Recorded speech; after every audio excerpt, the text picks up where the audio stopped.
The day we didn't plan. It was the kind of day Amelia almost canceled. The kind of day where the world seemed determined to weigh her down.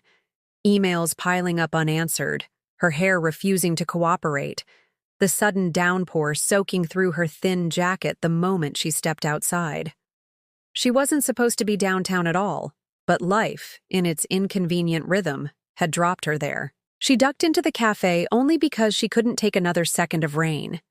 It was packed, noisy, the kind of place where conversations tangled with the hiss of steaming milk. She hated crowded spaces, but she spotted one empty chair at the communal table and slipped into it, brushing raindrops off her sleeves. And then she saw him. He was across the table, hunched over a notebook.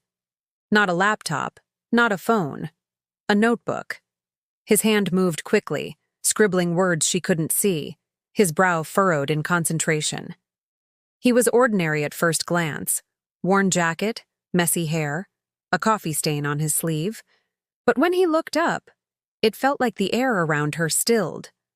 Their eyes met, and something inside Amelia shifted. Not the flutter of attraction she'd felt before with men who said all the right things.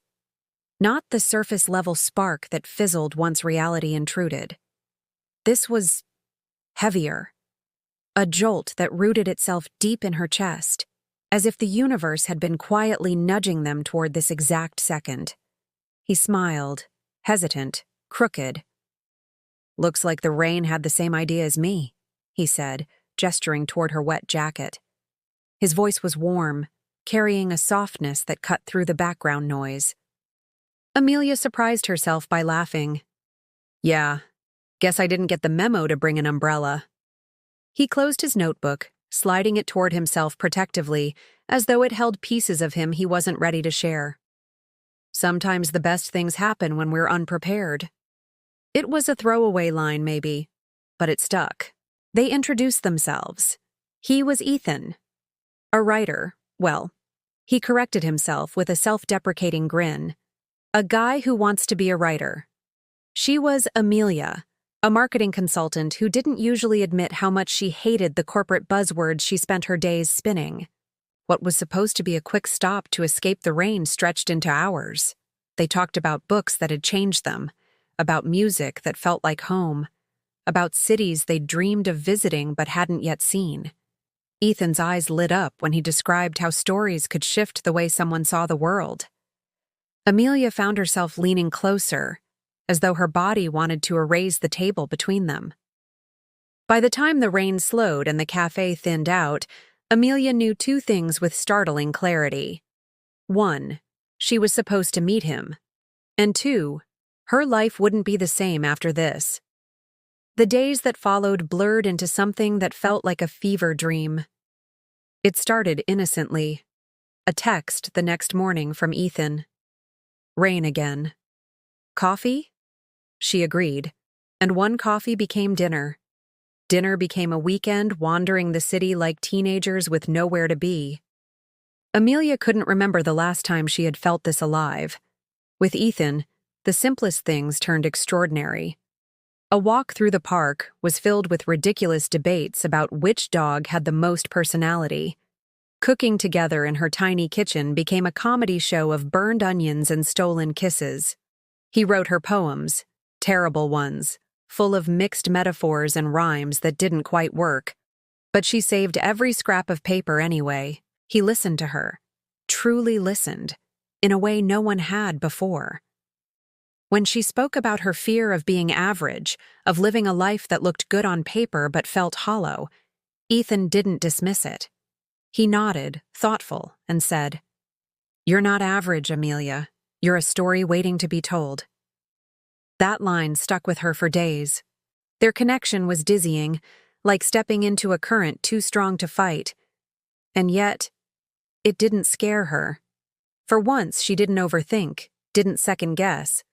She just let herself fall. And fall she did. The night Ethan kissed her for the first time, they were standing beneath a flickering streetlight. The city was quiet, holding its breath. He touched her cheek like she was something fragile, and when his lips met hers, It was as though the world tilted slightly, aligning itself. She wanted to freeze that moment forever. But love, Amelia would learn, isn't built on perfect moments. It's tested in the messy ones. It began with distance, not physical.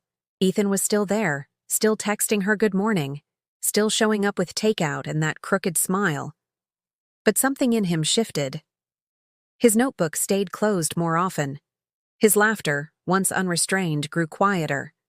Amelia tried to ask, but he brushed it off. Just tired, just stuck on this story. Until one night, when his silence felt unbearable, she pressed harder. "Ethan, talk to me. Please." He exhaled, a sound that carried too much weight. "Amelia, I'm sick." The words shattered something inside her. Ethan told her everything.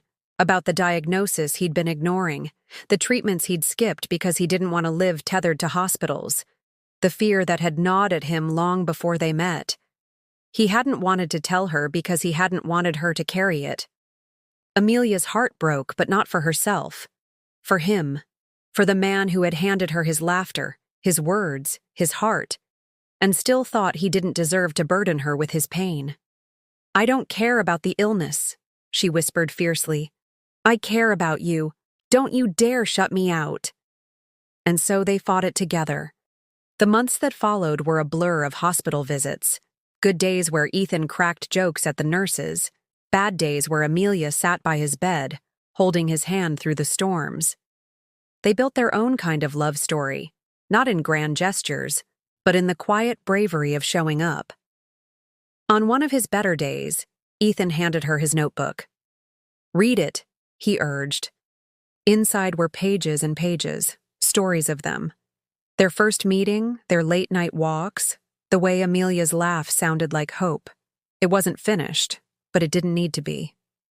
"Even if I don't get forever," he told her softly, "I want you to know I found my forever in you." Tears blurred her vision, but she smiled through them. "Then I'll carry it for both of us."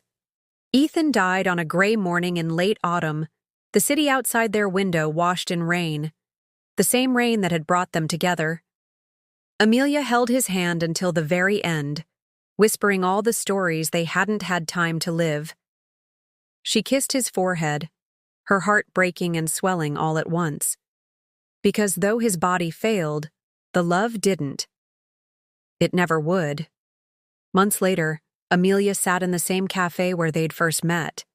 The rain tapped against the windows, and on the table before her sat Ethan's notebook, worn at the edges. She opened it, adding her own words to the final page. "You didn't finish the story, Ethan, but I will. For us."